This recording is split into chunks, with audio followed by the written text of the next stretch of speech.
Welcome to Christian Authors Community. We are authors helping authors. We get together once a week and have a roundtable discussion about how we can use our platforms to further the spread of the gospel of Jesus Christ. If you want to learn more about what we do or how to join us, head on over to our website at authorscommunity.net. Let's jump into today's meeting. Well, good morning, everybody. You're going to have to forgive me if I'm looking in two different directions because I need to use my phone today for the call, and I've got a few notes up on my computer, but I'll try to look directly as I can. But guys, if you don't know me, I'm Gordon Duncan. Tom and I are partners, and I also own a marketing company called Capitalized Marketing.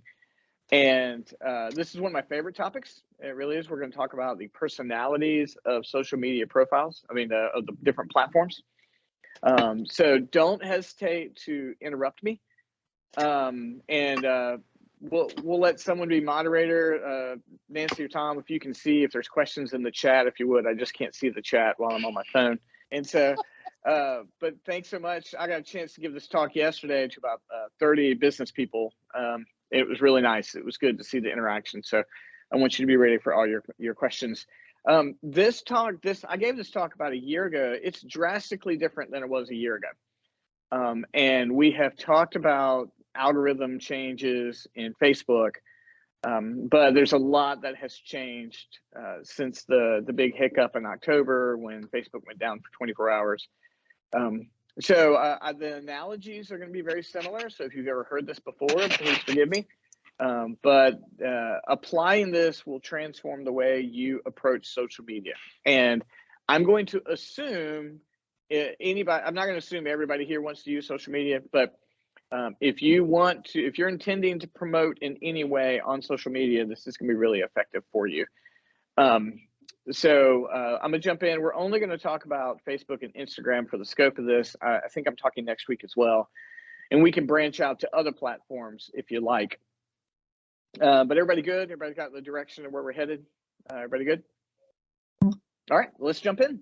The analogies are the same in terms of the overarching umbrella. Facebook is a dinner party, and Instagram is a photo album. Those are the analogies that we're going to use. The desire as Facebook is for you to get there and never leave. Facebook wants you to be that guest at the dinner party that when you're cleaning up and you want them to leave, they have not gotten the hint yet. You ever talking about if you've ever hosted people and you're looking at your spouse since 11 o'clock and they don't know to leave yet? That's what Facebook wants you to be. They want you there and they want you to stay there. Instagram is beautiful photos. Beautiful photo. It's your high school yearbook, or it's the photo album, or back was what were those? Remember when crafting and photo books were a big deal? What was that business that sold those, and you buy all the little things? Scrapbooking. Yeah, craft book. It's a little bit like craft booking. Yeah. It's a lot like craft booking. But let me. I'll start briefly with Instagram, and then I will bounce back and forth between the two. And I do think there's value as an author on Instagram. I think you get a greater value from Facebook, but if you've got the ability to toggle and use both of them, it's going to really help you. Instagram has two feeds. It has the vertical feed, and those are the people that you're following. And it has a horizontal feed, which is the stories of the people you're following. In your vertical feed, that's where you put the absolute best photo you have. It could be a silly photo, but it needs to be a good photo. Remember, your vertical feed, when you do that post, that is what people are going to see going up and down when you scroll with your thumb, and it needs to be an eye-catching photo. We'll talk about videos later, but right now I want to emphasize photos. Like, it's got to be a good photo. If it's blurry, people are just going to swipe right on up. You have less than 1 second on Instagram to grab someone's attention. Doesn't mean that you have to be a model. Doesn't mean that those have to be headshots. It means you got to take a good photo. Or get someone else to take a good photo of you. And you have to get over camera shyness if you're going to use it. Now, I'm going to make this point right now. The day and age of having personal things on social media is gone. If you want, like, oh, well, it's something I just do for personal. If you want to promote your books or being an author, you don't have that option anymore. If you want it to be personal, create a private group on Facebook and you and your family can share grandkid pictures on there. But if you want to use this for your business, this is what you've got to do. So yes, you can show wonderful pictures of your kids and that kind of thing. Just make it a good photo. But vertically, it's your best photo. It's your best photo. Horizontally, a little different. Horizontally is a reality show. It is literally the day-to-day reality show of your life and everyone else's life. And this is where you post things, and those photos don't necessarily have to be perfect. They just have to tell a story. And here's the good thing. You are all storytellers. Whether you are fiction or nonfiction, you are a storyteller. And putting your brain around, I need to tell the story of my day in my horizontal story is going to make you better at Instagram. And so those photos don't have to be perfect. They just have to move the narrative along. The good thing about stories is that when you're watching a story, you can swipe up and it'll tell you not only how many people have seen your story, it'll tell you who has seen your story. You get to find out who the voyeurs are in your life. And if they're people that you would like to be connected with, go ahead and follow them, because some of them have looked at your story and they don't follow you. And that's a little bit of the nature, and they've maybe found you through a hashtag or something else. I promise you we're going to talk about hashtags. But stories are immensely helpful in promoting yourself on Instagram, because you get to tell that moment by moment. You get to put things on your story that you think no one in the world is going to care about this. And I'm going to tell you, yes, they do. This is why so many people take pictures of food and take pictures of coffee cups or a picture of wine or a picture of a golf hole. And you're like, why in the world would anyone care about this? But it is the reality story of your life. You could wake up in the morning, take a picture of your coffee mug. You could take a picture of your cozy little spot where you like to sit in the morning, picture of your breakfast, take a picture of your office where you're doing your writing, capture a photo of your spouse not ready to see what's going on, something else in the afternoon, picture of what you had for dinner, take a picture of your toothpaste, and then write together a picture of your day. And you're going to be like, Gordon, that's crazy. Who cares? And I'm going to say, everyone, maybe not you, but people in the horizontal story want to know what's going on with you.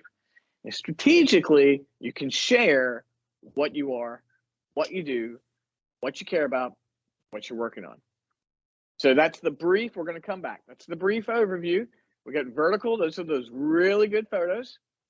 And then horizontally, it's the reality show of your life and everyone else's life. Vertically, you're only going to know the people who've liked or commented, or on Instagram, it's hearted or commented.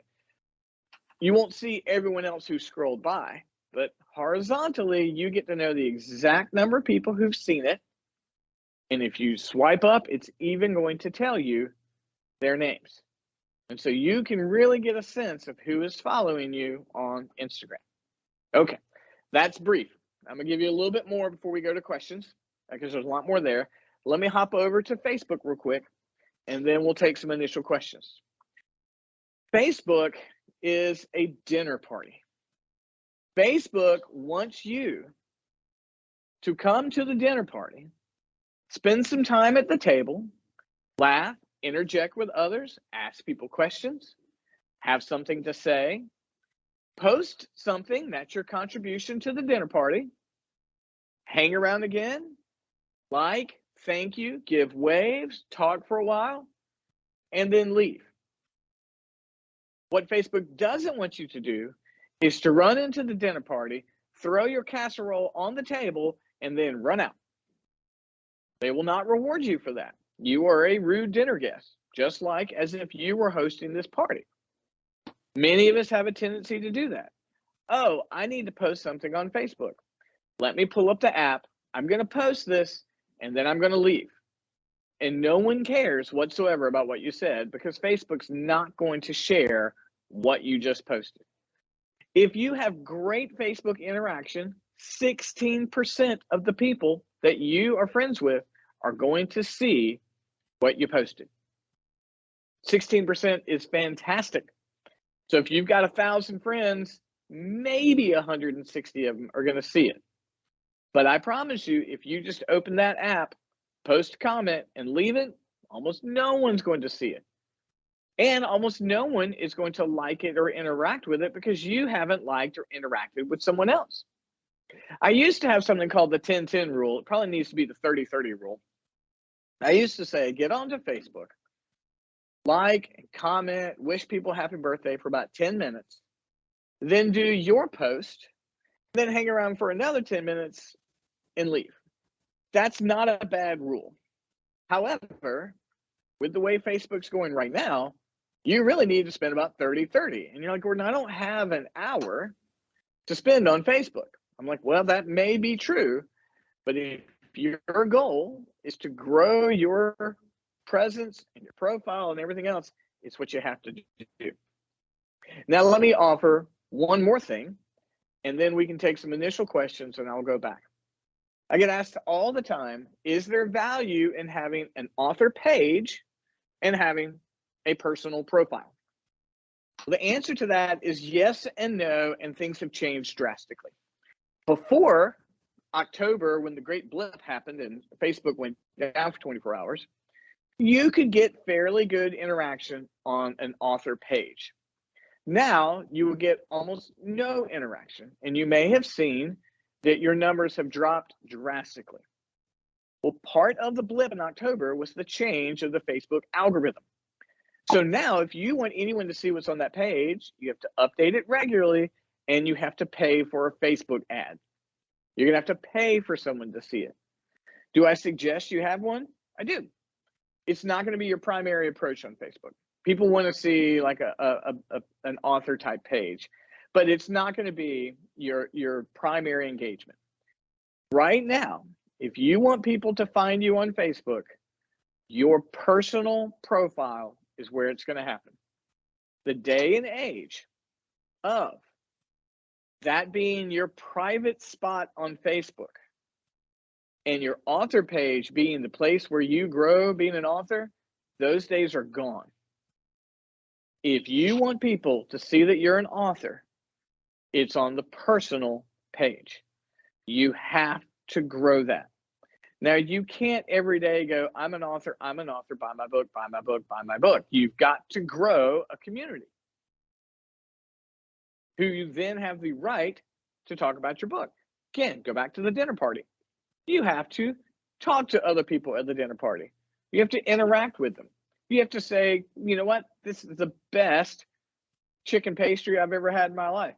Did you make the sweet tea? And then later on, you get to say something else like, you know what? My book is on sale, because that's okay. You've had other conversations at the dinner party. And then you got to go back to saying, you know what? I love dinner parties like this. What I mean by that analogy is you've got to interact with people, offer things, and then tell them that you're an author. And so that's the reality right now. If you want to grow your profile as an author on Facebook, it's got to happen on your personal page. Otherwise, people are never going to see it. Woo! Okay, that is the quick overview. That would be the outline of where we're going today. Real quick on those, does anyone have any questions? And then we'll dig into the weeds.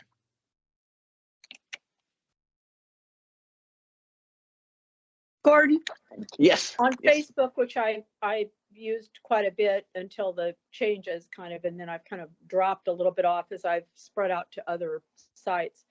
Anyway, I paid for Facebook ads several times off and on, okay? And they did me some good at this point in time, but that's reducing. So I'm wondering if it's really worth it to pay for an ad, and what the time frame that you would see that it would make it worth it to do. That is a great question. Day in and day out, I just wouldn't worry about paying the ad. I wouldn't worry about an ad. There's campaigns, that you might be doing. If you're leading up to a book launch, yes. If you have a special offer, maybe. Day in and day out, your biggest bang for the buck is to keep that page populated regularly and work your personal page very, very hard. It is grit, is what it is. That Your was kind three, of that. yeah. That But was kind of it's my impression. Is that nothing wrong with a particular campaign or a launch? Yes, but I mean, honestly, you're either going to have to work really hard yourself, pay someone to do it for you, or pay to have training on how to grow your platform. But no matter what, someone's going to have to work very, very hard.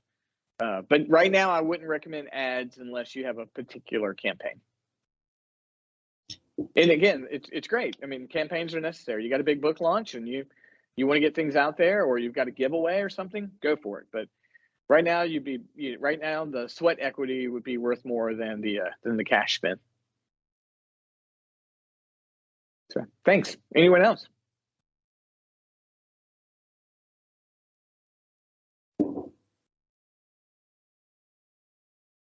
All right, Nancy, am I missing anything? You guys are maybe this is old hat for you. So okay. All right. Well, let's feel free to interrupt me if you've got questions.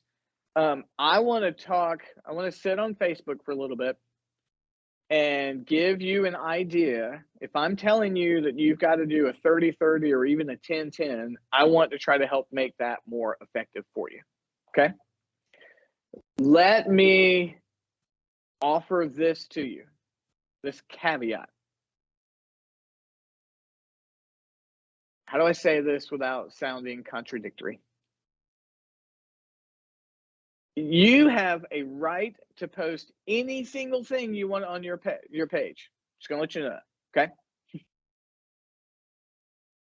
You have to ask yourself with every single post, is this accomplishing the purpose that I want? Why I'm online? If your goal is to run away everybody who disagrees with you, then post very divisive posts about our faith and religion and politics. You have every right to do that. Rock on. Just know in doing that, your goal will be to run away everybody who disagrees with you. That's fine. If you're like, you know what, I don't want anybody here except the people who agree with me, go for it. Then post a lot of political stuff and get in arguments about free will versus predestination. Go for it. You will self-select who cares about you. If you say, but Gordon, I really love that and feel like I make a difference, let me tell you how to do that. There are 1 million Facebook groups that are private and invite debate. And if you feel like I am called to convince people who to vote for and to convince them of this particular piece of theology, then live out that calling in a private Facebook group and keep it off your personal page. I will say again, and I will say it multiple times, you have every right to post anything you want. Rock on. It is your own personal world on Facebook. But you have to ask yourself, what is my goal? And if your goal is, I feel called to have these topics that are divisive, fantastic. But just know what you're doing as an author is selecting a bunch of people to never buy your book. That's fine. What I would offer to you is, if you feel called to do that, take it up in the Facebook groups that love and invite debate, and then otherwise, keep it off your personal page. Because you got to remember, this is a dinner party. If I've got buddies who are in multiple different seminaries, and we get together, guess what we do? And we chop it up, right? I mean, we do. We chop it up. We're going to debate. We're going to go back and forth, and it's a blast.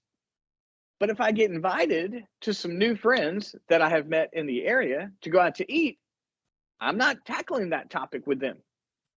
They've invited me out to eat. We're going to get to know each other. That's the same analogy. I know where to chop it up, and I know where to be someone who's cordial. If you want to grow your profile as an author, keep the divisive, debatable stuff off that page and focus on things that are going to make you attractive or engaging or kind.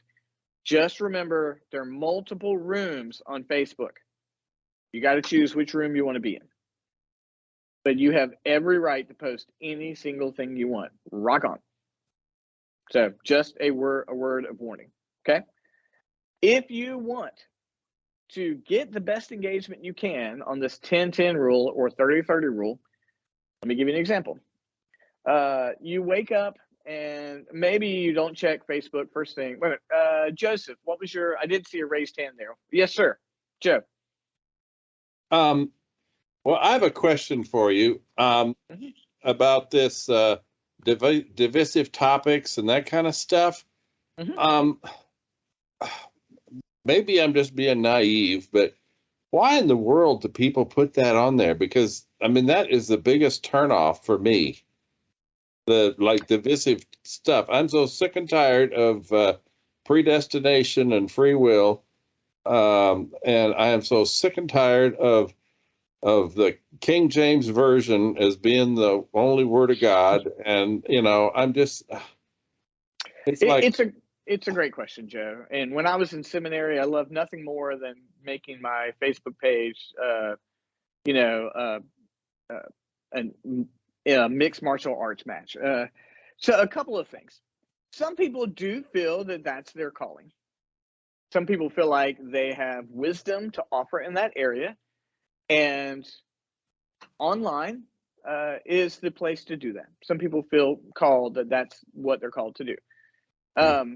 If I don't enjoy whatever their debate is, I just silence them. I just unfollow them. I haven't unfriended them. I just unfollow them. I don't see their stuff anymore. You can unfollow anybody on Facebook. Just means you never see their stuff anymore. You can silence someone for 30 days, which I always do somewhere around October before the presidential election. My mind's made up. So I unfollow for 30 days a ton of people. Yeah. Some people, some people feel very called by God to do that, and I'm not going to argue with their calling. Some people love drama and conflict. That's the other side. The good side is some people feel called to make a change in that way. Some people on the other side love drama and conflict. And some people do it and don't realize that literally no one's interacting with them. So part of it comes down to people feel called to do it, or some people really enjoy the debate. My offer to you guys here for the point of this discussion is, if you want to grow your page to gather in people to read your books, probably wouldn't put those topics on there. I wouldn't, but everyone has a right to make that page what they want. It's a great question, Joe. Yeah. Well, I just don't put anything like that at all. I mean, and they're just so vicious about stuff. I mean, they're not even nice. I've been vicious and not nice before, and so I try to give people a little bit of grace. I definitely have been vicious and not nice before, so I try to make sure that, you know, the 2x4 in my eye is not too big. The best thing I can do is just unfollow them if that's. I mean, again, it's your dinner party too. Yeah. Who do you want coming to your dinner party? Well, I clean up the dinner. I decide who I'm inviting to the dinner party, so I unfollow people all the time. Like, I don't want to see this. Or, you know, you have a family member come up and like, well, I'm sure you saw what I posted on Facebook the other day. And I'm like, I'm sorry, I have no idea what you posted on Facebook the other day. You know, so that's fine too. It's a fair question, Joe. And we all have to decide what our personality is online. Yes, Nancy. I was just going to kind of expound on that. I've watched a very close friend of ours for some time basically shoot himself in the foot and accomplish what's not helping him by doing some of what you're saying. He's very, very, very extremely outspoken in his view of COVID and everything about COVID. And, you know, it's one thing to bring up a topic, which I steer clear of those and unfollow a lot of that as well. But how your tone or your attitude sounds while you're doing it is a big thing. Now he's alienated by his own admission. Many people, been unfriended, unfollowed. He got in Facebook jail for 30 days. Okay, so this is what happened during his 30 days. He also, because he's a very actively performing musician in California, he also was not able to share anything about that side of what he does, where they were going to be, what they were doing. And that's why, I mean, he kind of shot himself in the foot. As authors, we could be shooting ourselves in the foot by getting off on a tangent like that, where we make ourselves so unlikable by a certain number of people that they're never going to see that because we're too busy arguing this. And so I've never unfollowed him because he's a dear friend of ours, but I've often thought, just to myself, not to him, maybe if he had approached it a little bit different tone and attitude, he wouldn't have lost so many people, been put in jail, and then, as he says now, I'm preaching to the choir, whoever he thinks is, his small group agreeing with him, and that's what it boiled down to. So he really has nothing left to say because he feels those who are there are agreeing with him. Now, I always tell my friends on big topics like that, whether I agree with you or not, I won't discuss it because I'm not going to. Especially on Facebook, I'm not going to. But my point was that he approached it in a way that I really felt he shot himself in the foot. Well, and Joe and Nancy, I appreciate your perspective. I do. I mean, listen, personally, I respect your right to think people who get the vaccine are sheep or people who don't get the vaccine are terrorists. I mean, I respect your right to be in those two camps. I do. Go for it. Have it. If you want to sell books or have people interested in that, the only people who are going to be interested in you are the people who are in that camp. And that's fine. You may say, listen, I don't want anyone interacting with me unless they agree with me. Then rock on, take that platform and you'll attract those folks. But if your goal is to get your books out to a larger group of people, you have to decide, is a topic of mask or not mask appropriate? And there's a ton of them. And some folks feel like, and again, I'm going to say this so many times you can be tired of it, you have every right. Some folks feel like, I've just got to say something about this topic. I've got to say something about women versus men swimmers. Like, okay, say it. Just know that there's an impact on who you are and your perception online. That's fine. Just weigh the impact. I think shouldn't it? I'm sorry, Gordon. I thought you were done. Go ahead. No, I'm never done, so it's fine. Kim, go ahead. I think it should be duly noted. I mean, it is for me in my life too. It stays on there forever. Things change, trends change, et cetera, et cetera. Whatever you put out there is forever. So all of that's within your persona, in my opinion, for me, needs to be thought out before it's just posted, So I would recommend this, Kim, to everybody. Facebook updates your memories every single day. So every day, what is today, the 24th? I can go and click the memories button and it's going to show me everything I've ever posted on March 24th for the last 14 years. I check that every single day. One, I love seeing old photos of my kids, right? And some of it's nostalgic. But I also shake my head and go, that's coming down. All right, that's coming down. That's coming down. And if I do that every day for a year, I've completely cleaned up my feed. It's just stuff and like, I probably shouldn't have said that. Or it has nothing to do with today. You may have been speaking about something that was so random. And people will haunt everything you've ever posted for years. They'll pull up your page and just look at everything. So I encourage that for everybody, whether you want to post politically and divisively or whatever the case may be, or not, feel free. But I encourage you to check your memories every day because you might find some things you're like, oh, I really wish I could, wish I'd not said that. Let me delete it. So again, I respect where you're at, everybody. You just have to decide, what's my goal here? What's my goal? So great topic. We can keep talking about it, but let me talk about that 10-10-30-30. Like how can you interact effectively online, interact effectively and gain an interaction? Everybody wants to know, I spent 30 minutes posting this and no one liked or commented. How in the world do I get them to like and comment it? So one, put out good content, but secondly, let me tell you that. So let's say it's 10 o'clock and you pulled up your Facebook for the first time today and you start scrolling through your feed. Technically, every single person you have friended is your friend. Technically. For some reason, you accepted their friend request or you friended them.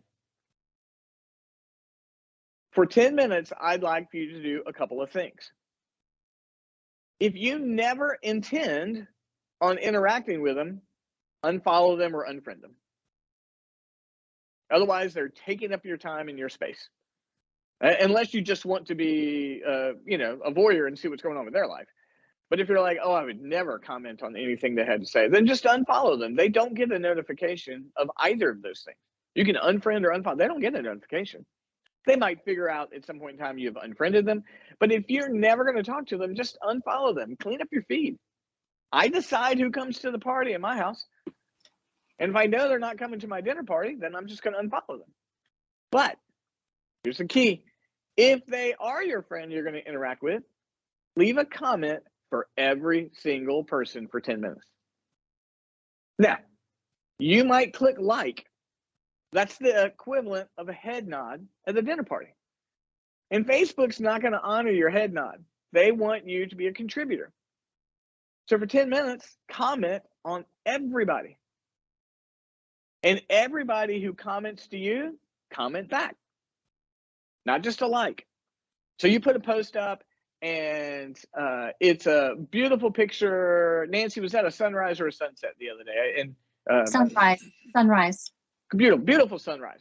Mine would have had a cup of coffee with the sunrise, but Nancy's just had, I think yours would have been a hot chocolate, right, Nancy? Yeah. Let's say I post beautiful sunrise with my cup of coffee, and Nancy says, and I only can see like 3 people, so I don't mean to pick on Nancy, but I don't have, my phone's limiting how many people I can actually see at the moment. Nancy says, beautiful sunrise. Now, if I like it, it's just a head nod. But I could say, yes, we needed a morning like this. It's been raining for a long time. I'm having a conversation. That's what Facebook is intended. Excuse me. She might say something back. But if you look at your post that have had 5 or 6 people who have commented, a bunch of times we never said anything back. Why? The intention of the post was for interaction. If they're commenting back. So you pull up your Facebook feed, 10:30 in the morning, 10 minutes. You are either going to unfollow someone or comment on every post or respond to what people have said to you. Then you post what you wanted to post for the day. Then you do the exact same thing. Then you go back to commenting and interacting with people. Facebook loves you. You were a good dinner guest. You interacted with people. You posted and you interacted again. And you're going to have a bunch of interaction after that. So let's say you do your great post and 5 people comment, which by the way is a gold mine.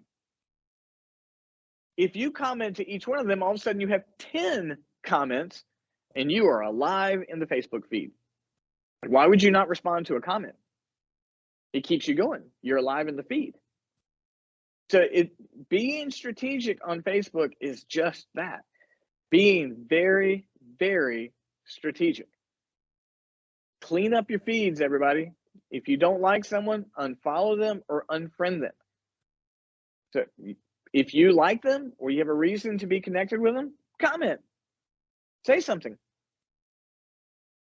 So real quick, your thoughts on any thoughts about continuing the conversation about posting divisively or this idea of commenting, unfollowing, posting, commenting, unfollowing. Anybody have any thoughts or questions? Gordon, if you're unfollowing people, I don't understand why, because basically as like when I put up information about my books, I've done a lot of sales through Facebook, okay? Mhm. So there are people I disagree with. There are people that I don't necessarily particularly like to follow. I mean, some people I do unfollow, but I don't see the point in that in the numbers, in the sheer numbers, because there's a chance, you could get your book, you know what I'm saying? Certainly. So that's a great question. If you're not interacting with them, they're probably not going to see you. So just because you saw them doesn't mean they saw you. So you have continued to hover on your scroll over their page and have seen them. If you want them to buy your book, interact with them. Even if they're a mess, say something kind or nice. We can't assume that just because we saw someone that they saw us. That's not true. All these algorithms are custom built to my preferences. So if I'm going to keep them in my feed, I've got to interact with them in some way. Maybe not every single time, but I can find something kind to say. But I've made that mistake. I'm like, Marcus, I'm looking at my buddy Marcus Toller. He's in a somewhat competitive business, but he's a good guy. And I'm like, man, I'm not going to comment on what he just posted. And then I'm thinking, I wonder why he hasn't interacted with my stuff. Well, he's not seeing my stuff. I don't have any interaction with him. But my page hovers over him. I'm going to see more of his stuff. So that's it. You're right. You may want that broad audience. Then treat it like a book signing.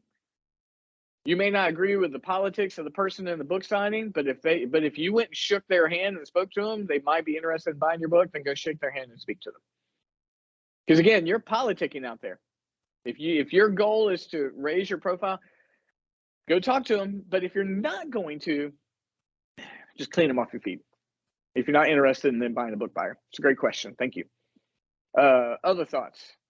Well, I have on occasion unfollowed a few people, mostly because it's extreme negativity. But those same people during that time, I did comment. But I just want to say that I'm not for. While I don't put divisive things out there, normally I'm not like for fence straddling. But at the same time, if you can, like you said, respond in some way that's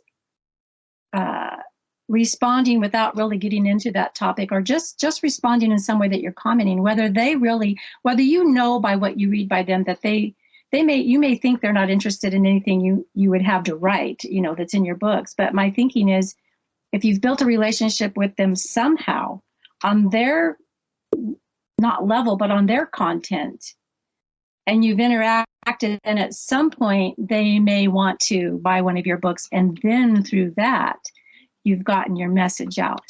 It's like catching a fly with honey kind of thing, It's a great point. So let's say in my feed, I'm still following someone whose posts are just wearing me out, right?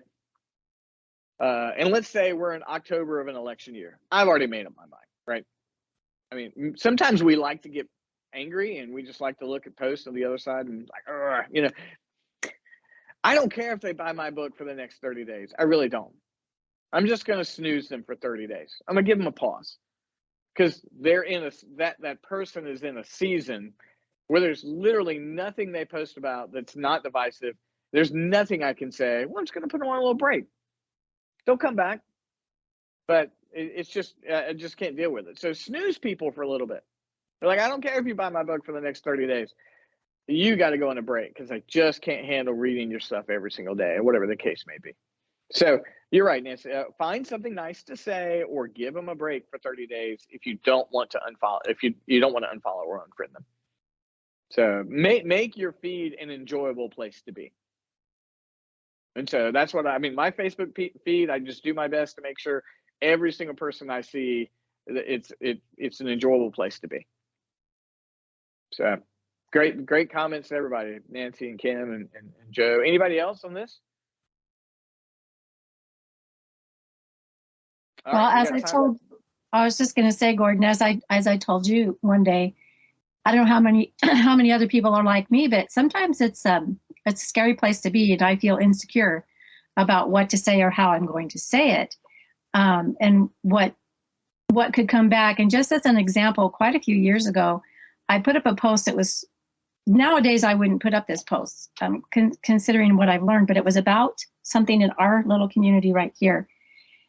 And there was some graffiti, and you never see graffiti here. And I was like, oh, I was so sad to see that graffiti had come in. Well, there was something else going on in the world right then. I can't even tell you what it was, but man, did I get blasted for being concerned about that tiny little thing when this was going on in the world. And to me, they were two totally separate things, but they weren't to the majority of people. And I just basically had to say, I'm sorry, I didn't mean to be, this was a separate thing to me, having nothing to do with that, but I took it down. So it's a great, you know. Let me address that. It's a great point, Nancy. Let's say I've got to say something about this on Facebook, or we're just compelled to. This issue in the world or our country is so messed up. I've got to say it. I know it's going to be divisive. I know it's going to. Sometimes we just feel like we have to say something, right? Here is my tip. Put it in your stories. 24 hours is gone. People aren't going back and looking at your old post anyway half the time. You know, if you gotta say it, if you got to say that thing that's going to be divisive, just put it in your stories. And then people who need to see it saw it. Otherwise, it just goes away. Again, unless your approach to Facebook is, I say this stuff anyway. I don't care. That's fine. It's your page. But stuff that's, I get people asking me all the time, Gordon, can you share this? Can you share this thing I'm doing? Because they want to kind of borrow my audience, and that's fine. And I will tell them, you know what, I can do a story. How about I do a story for you? Gordon, I've got a ribbon cutting coming up on Friday. Can you tell everybody about it? I was like, you know what, I'll do a story for you. And then it goes up in the story and it goes away, but it's not sitting on my profile. So that's one way. Or you can be like, I don't care. I'm gonna say this, and I really don't care its impact. That's great. It's your dinner party. So, in that case, I had no idea it would be so divisive or cause such a ruckus. Oh, yeah. And I'm like, oh, I guess maybe I didn't think that through far enough, but I just took it down.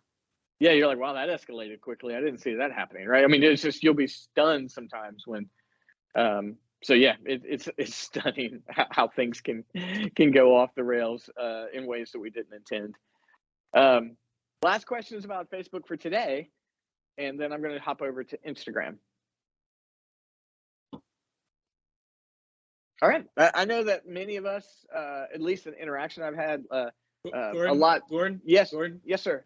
I'm sorry. I wasn't sure when the right time to ask this, but if this is about Facebook, if you're going to leave it, I want to get it in. Sure.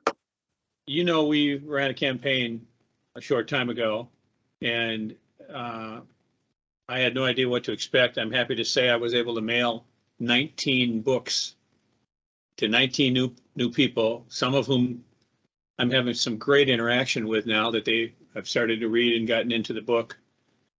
But the one thing I was amazed at, sort of along the lines we were talking about, is there were people that responded to the ad. Some of them were offended that they'd even received it. Others got into arguments with each other that I did not even engage in. Some that went on for, I mean, it almost seemed like hours, and believe me, I'm at points I'm wanting to interject, but then I thought, you know what? These people are so off the reservation. They're so irrational. They haven't heard, they do not see the purpose of the ad at all. And with my title, The Gospel You've Never Heard, I confess it's a provocative title. And of course, the debates and the arguments that people got into as a result of that just were amazing to me. And so my question is, I never thought about this before, but when we run an ad like that with a free book offer, is it targeted to an audience? Because I don't know if you watched any of it or not, but there were a handful of people that were offended that Facebook would have even forced them to see that ad. And so it made me wonder if, in fact, I have the opportunity to pick the audience that gets the ad. Yeah, so I'm gonna take some of the fall for that, everybody. I helped target Mari's ad. So I helped design the demographic. Mari's book is very theological based. Its target is people who want to dig in and wrestle with the truths of Scripture. And so that, Mari, if you feel like that's an accurate description of his Sure. book. So in targeting the ad, one, I'm targeting people who have an interest in the Bible. And I also targeted people who went to seminary. Because on this ad, I wanted people who were saying voluntarily to Facebook, I wrestle with Scripture. Now, what you're going to get, unfortunately, fortunately, there's 19 people who like, yes, I want to wrestle with Mari. That was part of the goal. But also, unfortunately, since that is the target population, people who were me 20 some years ago who thought that the highest call I could do online was to just get into a wrestling match with people, and I hope I was never. I don't think I was as terse and as ugly as some of the people that showed up on Mari's page, but that targeted audience was there. So yes, Mari, one thing we could do, or what anyone can do, is just type in a bunch of different target people when you're creating and find it in your targeting ad. People are offended because I typed in Bible. There are just some wonderful folks who go to church and have decided not to wrestle with theology, and I'm not saying that in any way divisive, but saw your title, an agnostic, or they wanted to call you a Gnostic. You're a first century Gnostic, Mari. Or those kind of things get thrown around, and this is by people who read the title of your book. And unfortunately, the broader your audience gets on Facebook, the less people actually know anything about you to interact with you. So I know we have some end times authors in here, some apocalyptic authors, and you're going to put out anything in that topic, and someone's going to be happy to debate you. So if they want to be historic premillennial or dispensational or postmillennial or any, a partial preterist, all those end time categories have got camps that are just really happy to mix it up. And it's not going to happen to all of us, but the broader our reach gets, yes, they're going to come after us. If you do an ad, be very specific about your target. So the success of Mari's ad also means, yeah, we hit that target, but it also brought out people in that target who live for arguing on Facebook. When I was pastoring, when we planted the second church, we met in a comedy club above a bowling alley, which is one of my all-time favorite places that we ever met. We had to clean up all the chicken bones and everything from the comedy club the night before, but it had a stage. It was wonderful. But in that area, there was a woman, and the only name I knew for her was Cinderella. Everyone called her Cinderella, and she was always there. She just hung out at the bowling alley. Well, she was a paranoid schizophrenic, and we had a lot of compassion towards her. She came to some Bible studies, which makes things really interesting. And she would come in and hang around the back of the worship space and kind of hum and sing to herself. And it didn't really, didn't bother me in preaching, and everyone, we were being gracious to Cinderella. But one Sunday she came in and charged me, like physically charged me as I was overseeing the Lord's Supper, yelling and screaming. And we had someone in the church who works for the NSA. And he did not hurt her, but she was briskly taken out of the service quicker than I ever imagined. That guy was so much quicker. And eventually, the bowling alley filed a restraining order against her from the. It's not a restraining order. She couldn't come on the premises. Here's the analogy.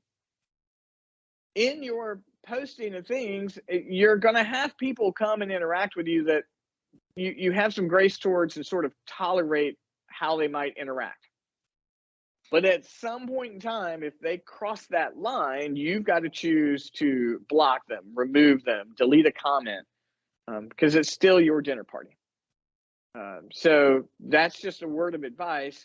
And then Mari, yes, if we do another ad, we'll just need to look at the demographics together and decide who we want to target. Because you're going to get both people you're looking for, but the audience in Facebook is so big, you're also going to get some people that, forgive the coin term, they're going to be a little bit toxic for you or maybe even your community. Okay, Let's just stay in Facebook. We got 7 minutes here. We can talk more Instagram, and we can talk TikTok next week if you want. There's a fun one. But other questions surrounding Facebook?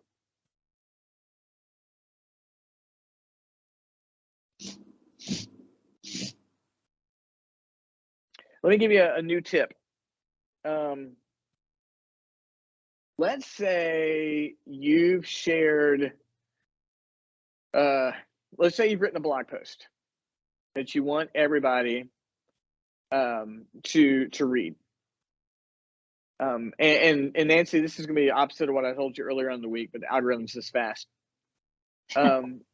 Share in the post about the blog, or even share a portion of the blog.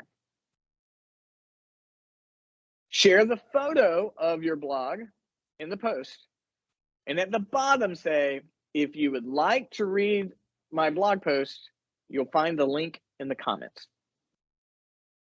And move away from putting your post links so much in the post itself. Does that make sense? I'm not saying don't do that completely, but Facebook is really shoring up, trying to keep people in the ecosphere. And if I click on your link to your blog on your website, I'm leaving. And there's always been sort of that nature of Facebook trying to keep you in, but it's really, really more and more of that. So just put your link in the comments. Let people know if you're interested. The link is in the comment below. Still use the photo, still use a little bit of it. It's not going to hurt your link clicks. I really don't think it is. It's actually going to help you be a little bit more, in the feed and people's algorithm. So I'll offer that to you guys. Try that a little bit going forward. I know we love putting that link in the post. I know we do, because we feel like it's quick access for people to get there. And I'm not saying don't ever do it, but I would just say do it a little bit less. That's Gordon. how you easily share it from your, I'm sorry, that's how you easily share it from your blog post. Yeah.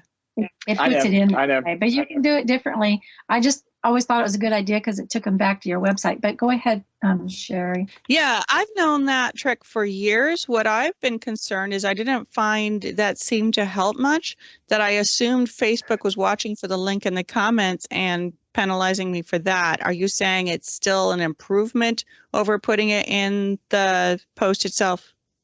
Yeah, because Facebook knows, let's be all honest, guys, not a lot of people are going to click on your link. Let's just be honest with you. Okay. I mean, if only 16% of your friends see your post, Right. even less of them are clicking on there. Putting it in the comments gives the interested party the place to find it. And Facebook knows that, they know how many people are going through your system. So if you want anyone to read your blog post at all, put the link in your comments. But again, we're still working off of a 16% exposure rate. The clickable rate of that is even less. Yeah. But then if you start generating some comments in the comment section, well, good thing is your link is there. Your link is there. Yeah. So, I just assumed that they were go ahead. onto that and would penalize it the same as if I'd put it in the post. So that's good to know. Thanks. Now, thanks. Sure. And you could also tell people, if you're interested in reading the article, just message me and I'll send you a link. And then you have a one-on-one conversation with people. Okay. So, Never thought of that. Gordon, Yeah. real quick question. Yes, sir. Is sharing the same as posting? I mean, as far as attracting Facebook attention? Sharing what? Oh, like you see something and you share it. If you're sharing a post that you like on Facebook, sure, just make sure you offer a comment. Like, don't just share it over and hit post. Like, tell people why it's good. Okay. So I often will share running stories. I can just share that over, but no one knows why I care. So I can share it over and say, this is an inspiring story. It's only a 3-minute read. Give it a shot. I mean, people like that, especially if I tell them how long it's going to take to read them. Facebook likes that then, because I think since I've been on Facebook, I've probably posted 6 times. I mean, I could probably count on one hand how many times I've posted, but I've reshare many times and comment, every day. So I'm going to be honest with everybody. I used to kind of temper this for you guys. Post 7 times a week. I'm just going to tell you right now. Show up to mom's house every Sunday and eat lunch, man. Post every single day. You're like, I can't do that. Get whatever number you have up. The only exception to this rule is if what you posted yesterday is rocking and rolling with 75 comments, don't get in the way of that. Let it keep churning. If you still got interaction from yesterday's post, let it go. Otherwise, let the world know you're there. The world doesn't know you're there if you're not posting. Like, contribute to the conversation at the dinner party every single day. If you can't, get us up as much as you can. And if you say, I don't know what to post, remember, we're writers. Take Facebook as a creative writing approach. Give it its due diligence. But yeah, I'm going to tell you, post every single day. And if you can't, try to get whatever number you have up. It's hard. It is. But eventually you find a groove. Sharing is helpful, John, because that is on your feed. If you're going to share, at least let people know why that's important. But if I'm at a dinner party, I don't want you to quote great people all day long. A wise person once said, that's great, but I'm going to get worn out the 3rd or 4th time. I'm like, John, have anything to say? I mean, I want to hear from you. So I like shares, but try to be, your original content as well. Okay. It is 12. Ding, ding, ding, ding. Any last questions before we roll until next week? This has been fun.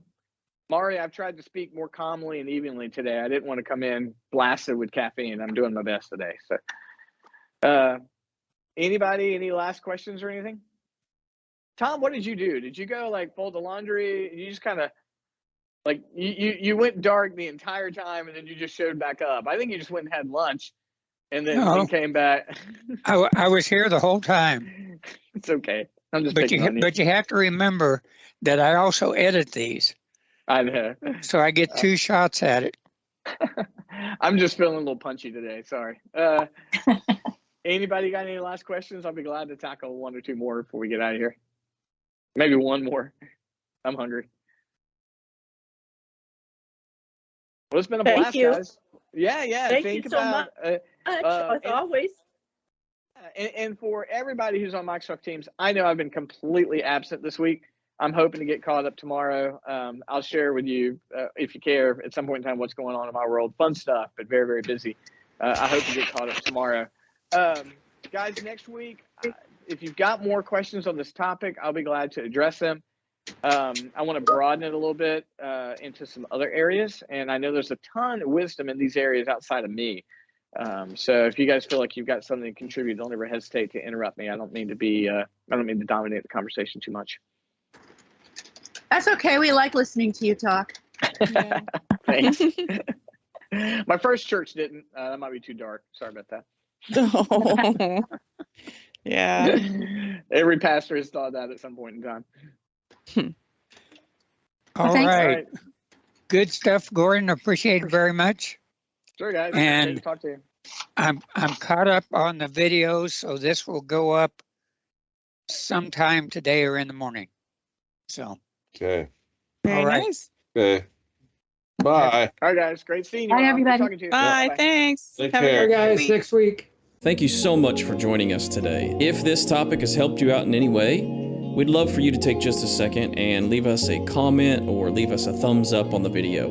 It really goes a long way in helping us and helping the YouTube algorithm know that this is valuable content and to share it to other people. If you want to learn more about Christian Authors Community, we would encourage you to visit our website at authorscommunity.net. We hope that you guys have a wonderful day.